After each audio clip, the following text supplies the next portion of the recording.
I'm visiting here today with DeAnna Morgan and Morgan Star Media, and welcome to today's show. Thank you, Alan. I'm really happy to be here. So, DeAnna, I want to cover two pieces today. Number one, your role in Morgan Star Media and how it evolved for you to be involved. You 7 kids, 20 grandkids. Obviously, you had lots to do. And then how you got into the role of producing documentary, and then I wanna move over to some of the you did a book on poetry. So, let's first start with, Morgan Star Media, your husband has a film or documentary degree out of Stanford, and how did it evolve for you to, uh, play the role in helping with documentaries, and what role was that?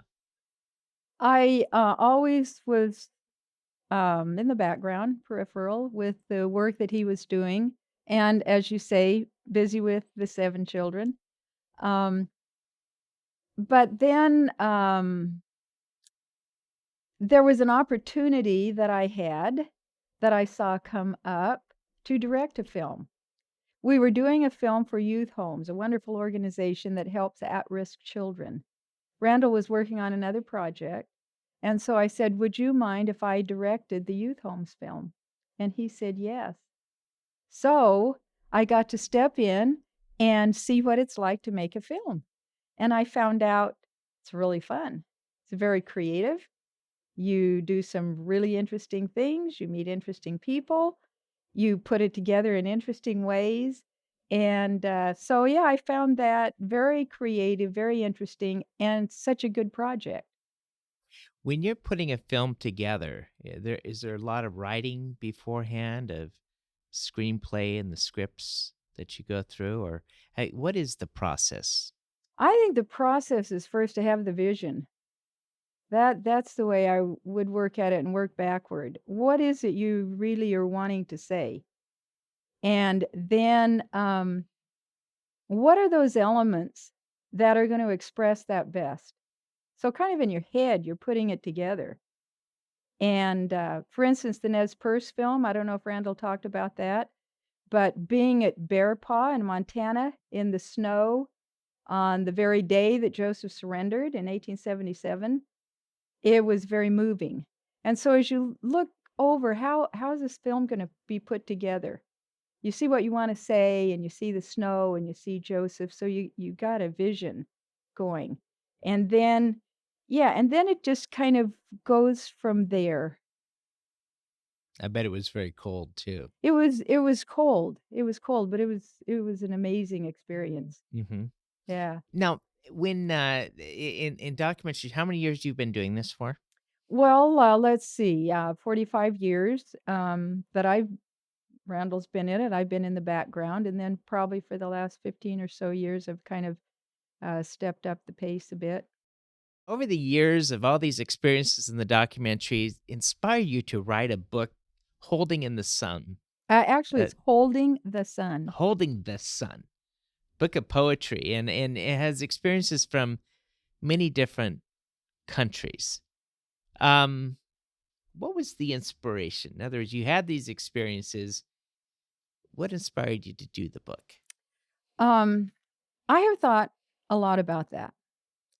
I think poetry is something that if you're a poet, poetry is something you have to write. I don't know if you can overthink it. It's just you have the feeling, you have the experience, you just have to write it. So, life itself is so fascinating. People are so interesting. Our walk through this is so amazing that you have experiences that you just think, I gotta write this down. And that's about all there is to it, all I can say about it. Do you want the poems to have on your readers? The effect I want the poems to have on my readers would be to understand that this is an amazing adventure. And although we go through our ups and downs, we all do, sometimes really down, sometimes really up. It's a great adventure, and it's there's an ultimately triumphant end to it. So we keep that hope, we keep that vision. We know that as we travel through this journey, we're watched over. And so we take comfort and strength from that and are able to move through it with the situations and circumstances that happen. For instance, we were in Haiti after the 2010 earthquake. We're in Port-au-Prince. Hundreds of thousands of people have died. The town itself is in shambles, the city. We didn't know what we would find when we went to the orphanage. Um, so many of the parents had been lost, hundreds of thousands. We walked up the steps to the orphanage, and what we heard was singing. And the song they were singing in French was, I'll translate it into English. I am a child of God, and He has sent me here, has given me an earthly home with parents kind and dear. And as we walked in there and heard that singing, it was a very tender experience. What we felt in the room was love. Um, and the sense of the tremendous resiliency that we all have, the children had, that we share through all of the difficulties and crises of life. There is an incredible resilience that the human spirit has. We've made friends with people in West Oakland, hang out with them. The resilience, again, is astonishing. Everywhere you go, you don't sell the human spirit short because it's amazing and it's intact through the most amazing situations. So that's one thing that we've learned in film and in poetry is to value, admire, be in awe of the human spirit. Once again, the Holding the Sun poems, the proceeds you are donating, a portion of the proceeds back to the orphanage? Oh, all the proceeds. All the proceeds. All the proceeds go to Foyer de Sion, the orphanage in Haiti for which we did these films. And it's great because a little bit of money goes a long way in Haiti.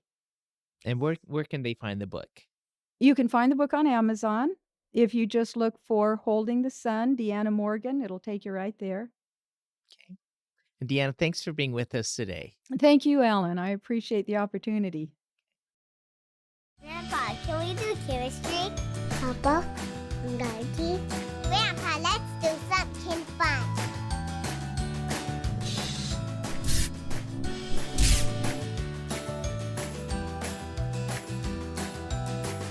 We'll help you stay organized so you can focus on what really matters in life.